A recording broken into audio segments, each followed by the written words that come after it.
Hello, friends. A number of years ago, the founder of Focus on the Family, James Dobson, he authored a book entitled When God Doesn't Make Sense. And we have a lot of times in life, it just seems like that God doesn't know what he's doing and he doesn't make sense.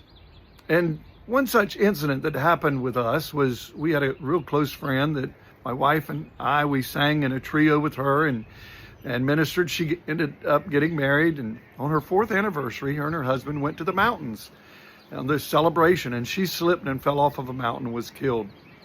We questioned, we wondered, we prayed with the family, we were there with them, and it hurt so bad. We couldn't understand. We figured, God, why?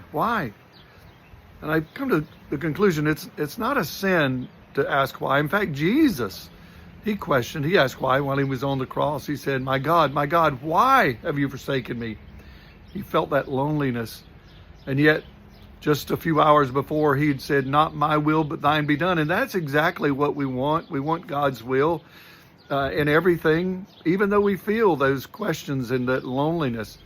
Jesus continued to put his trust in the Father, even though he asked why. And that's what you and I must do in those times when we struggle and when we have those things that we just can't figure it out, when we don't see the full picture, as we talked about yesterday.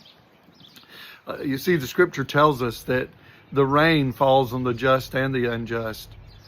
When Adam and Eve fell, when they sinned, we are now, ever since that time, living in a world that's corrupt and deteriorating, and it rains on the just and unjust. We live in a farming area, and I know what rain is. Sometimes rain is very productive. We need it.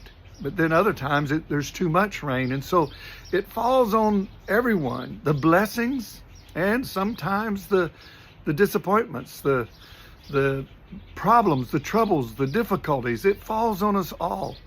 And friends, I just want to encourage you, if you're now going through a difficult time and you don't know where God is, it seems like that you pray and your prayers just hit the ceiling and that's it. And I want to say, hang in there, because the advantage we have is that we have God that's there with us to hold us and carry us through the fires and the struggles, and he will help us through the other side. And believe me, there's a day coming when we will not have any more struggles and any more troubles, but he is a friend that sticks closer than a brother. Well, God bless you. Be back with us on Monday. Have a good weekend. Bye-bye.